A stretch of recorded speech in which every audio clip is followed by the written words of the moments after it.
Hello everyone, in this video I will show you how to fix camera shaking and rattling in iPhone 15 Pro Max. So before starting the video, don't forget to subscribe the channel and also press the bell icon.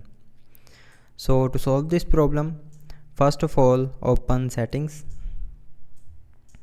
Now in settings, scroll down and click on general.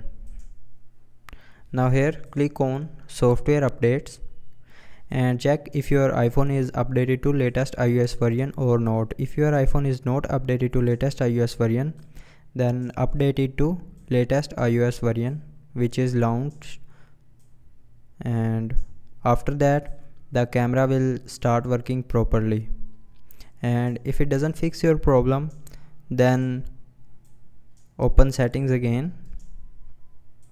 Now go to general, scroll down to the end, and here click on transfer or reset iPhone.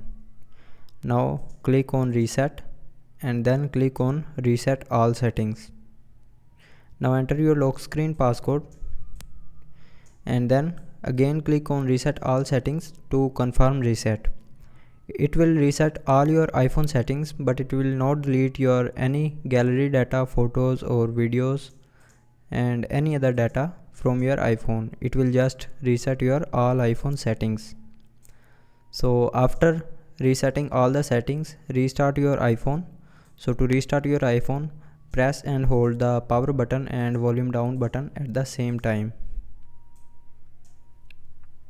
Now swipe this icon to right side to restart your iPhone, and after restarting the iPhone, the camera will stop shaking and rattling and start working properly. So I hope you liked the video. Thanks for watching.